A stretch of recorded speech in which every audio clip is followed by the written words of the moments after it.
You're finally ready to start a YouTube channel. Congratulations and well done on your decision. This video is specifically made with you in mind to help you to kickstart your channel and for you to be confident when you actually launch. Here are some things that you can do for that first video and you're thinking, okay, how do I make sure I get it right? I do it right? Because let's be honest, it's a little bit awkward to sit down and talk in front of a lens. So I'm just going to give you a few tips of things that have worked for me when I first started years ago, and now where I've restarted again after years of not posting, I've come back. And so these are things that I've also had to do myself, which I'm helping you to do alongside me. So number one is to do a mock run. The biggest thing for me, I believe, that helps me to prepare, to be able to sit down and chit chat and become more natural, to become more relaxed and not feel so like overwhelmed with just the, what am I going to say? How's it going to go? Do I look okay? And all of these things, is to do a mock run. And what do I mean by a mock run? So not everybody may say this, but this is something that works for me. And so I wanted to share in case you're like me and it happens to work for you. On the first video, because you're trying to then figure out the settings, the this, the that, and it can get really confusing. So I would actually recommend just shooting a video where you say to yourself, even if this doesn't get posted, I'm going to practice to see how I sound, the pace, lighting settings, like where I put my camera, what camera am I using, what settings am I using, what clothes am I going to wear, do I like the colors of how it's coming across on screen. I may even try to edit just to get a vibe of, am I good at the editing? Does it look the way I want it to edit before I do the actual real one? So all of this is literally the tips I do for myself. And somebody might say it's a lot of work, Nash, but I always say to myself, if the video bangs and I like it, post it. If I don't, then I don't have to post it and there's no pressure. But at least I've had that practice run and I feel more confident now when I come to do the actual video. So this is something that I just find that helps. So I like to do a mock run. So I literally like to think about, what is it that I want my channel to represent? What is it that I'm trying to achieve by being on the internet? Why am I doing this YouTube channel or this video?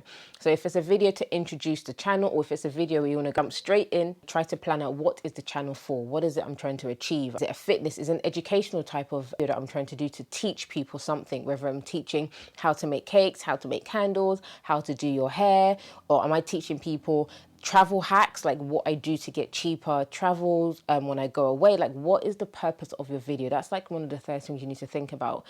What is it you want people to think about? Are you here to entertain people? Are you going to be doing dances? Are you going to be making us laugh? Are you going to be cracking jokes? Are you doing sit down chit chat videos?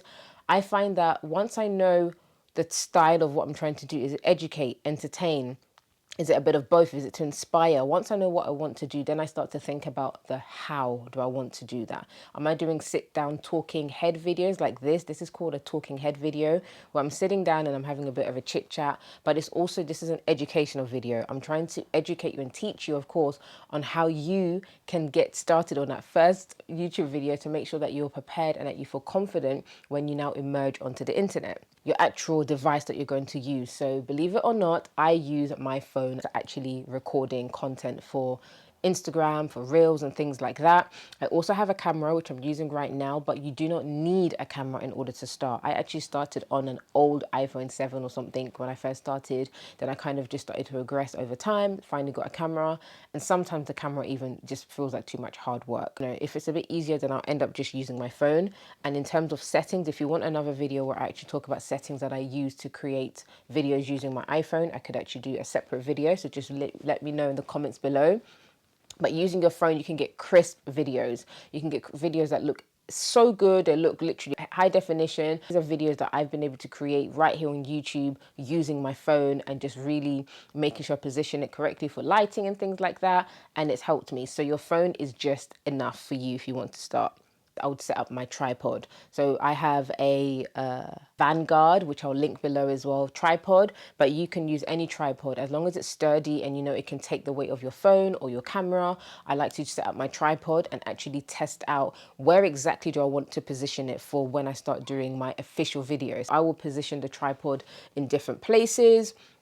To try the setup, I've tried the different setup in the background, lighting, what time to shoot, lighting, like do I want the camera directly in front of the window? Do I want it on the side? Like I've chose to kind of have this kind of look. I like the different look of having the sunlight on one side because I'm so used to doing it a different way. So I've been able to test the different ways that I could look before even doing this video. So this is me now doing it because I tested it. Also look at the audio. So with the audio, I'm testing out how do I sound. So I've chosen to use Rode mics, and I'm going to link them below as well. Rode mics, which are lapel ones, so I can use them anywhere. I can use it with my phone with an adapter, or I can literally use it straight away and put it on top of my camera, and it works seamless. It's really easy to use, and I find that the Rode mics have literally changed the game, the audio game for me. Like, you can hear me clearly right now because of this, and it means I can move around and you can still hear me clearly, and that's what I love. I like aesthetics. Aesthetics, not everyone's into aesthetics, but oh, look at the sunlight. It's really giving something, isn't it, right?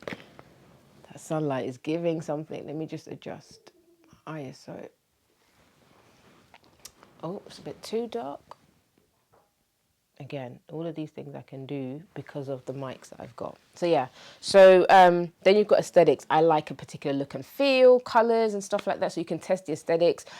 I had to test it out to see, do I like what it looks like? If not, what can I change? And so this is because I did the test around again. So aesthetics is a really big thing. You want to test out, where would you like to sit? The cushions, do you want to go forward? Do you want to sit back? Like, do you want to be all the way here? You know, some people have YouTube videos where they're right here, or do you want to film from here so that when you're editing, you can zoom in and out and give that little nice jump cut. They call it a jump cut, you know, so there's things like that you want to consider. You've got scripting and making bullet points.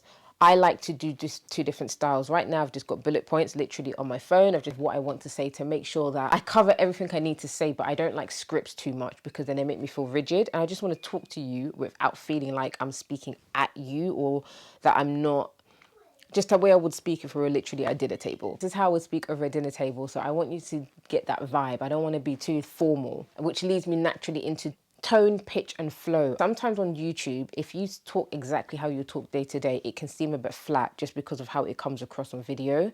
Don't know the technical or the science behind it, but I just know it's a thing. And because it's a thing, you sometimes want to take your pitch slightly higher. So right now I'm speaking how I would normally speak, but I am a little bit higher rather than dropping it to kind of be like more like this, which is more my day-to-day kind of tone. But I'm just lifting it so that you can also get the energy that I want to put across, but I'm not shouting at you. You see what I mean? Do you see the difference?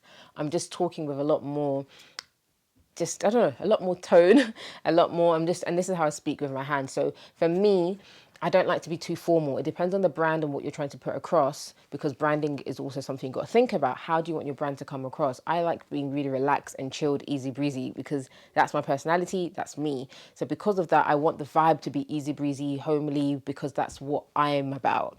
And so with that, I naturally have to think about the pitch. Like I've even been having to do tweaks. At this time around, I've made edits. I'm no longer really starting my videos with, hi guys, I'm Nash. Like, I don't like that anymore. It's a bit outdated. And again, you have to be willing to adapt as you go along, but don't feel freaked out like there's so much stuff to learn.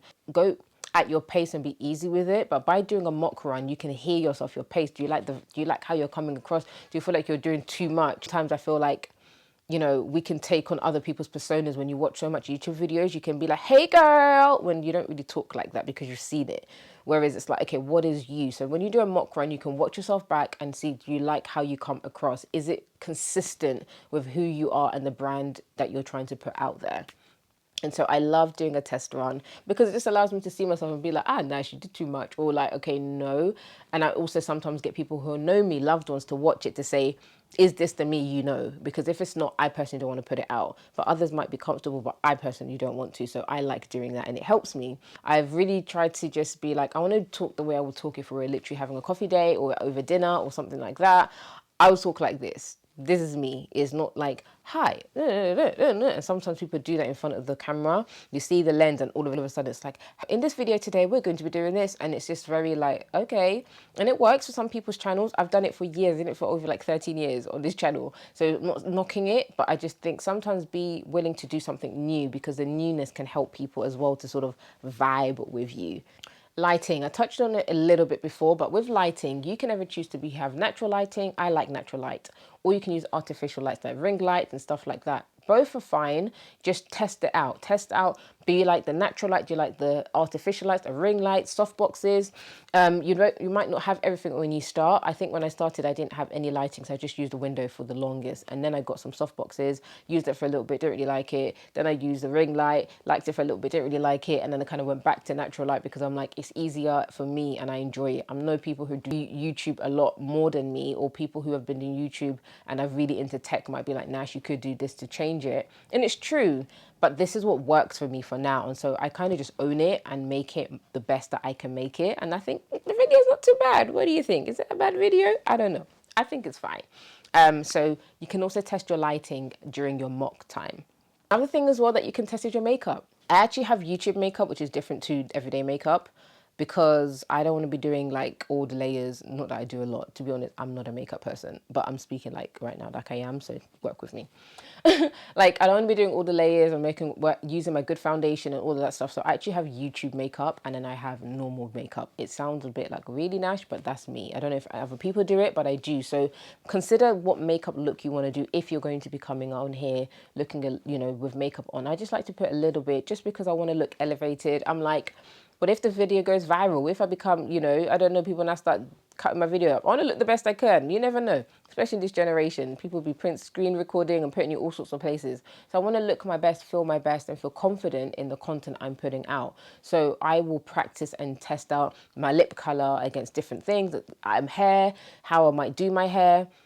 Like, I go in, but to be honest, this is my personality. I do this even for events. I test run all the looks that I'm going to wear before I go to an event. If you invite me to your birthday, to a party, to your wedding or anything, or a speaking engagement, and I come, best believe before that day, I've already tried the outfit on with that to try and see, even with the hair if I can, to try and see if the look is giving what it's supposed to give. And if I'm happy, then great. If not, that's when I can make my tweaks. So I always do like test runs. It's just my thing.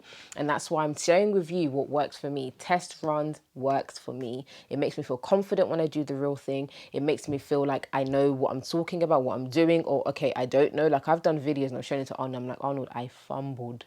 Especially with me, where I don't do scripts. I fumbled. I was all over the place. But then I learned from it, and I learned quickly. That whole notion of you're going to fail fast. I try to fail fast so that I can learn from it in that context and then reapply it for the actual video that I'm going to do. There you have it. Those are my tips. Those are the kind of areas of the things that I cover when I'm doing my test run, so that I'm confident when I'm putting out a video or a new video. And the videos that you're now going to be seeing here, like, just best believe that I've been testing things in the background to make sure that when I come and show up for you, I'm showing up the best that I can be and make the content good for you, and so that it's not just all over the place. So if you like this piece of content, I'm Nash Amber. Thank you so much for watching, and I'll look forward to seeing you at one of my next videos. Please do subscribe if you're not subscribed, and do comment below if you found this helpful, if you've got any questions for me, and I'll be happy to come back to do another video where we discuss a little bit more about like marketing, about branding, about creating content, and just tips on things that can help you right when you are at home and you're just getting started and you're feeling a little bit overwhelmed by all the different content out there. If you do want something that helps like this from a fellow mummy, from a fellow entrepreneur who's making it work based on what I have right now, then do let me know below, and I'll see you at my next video. Peace.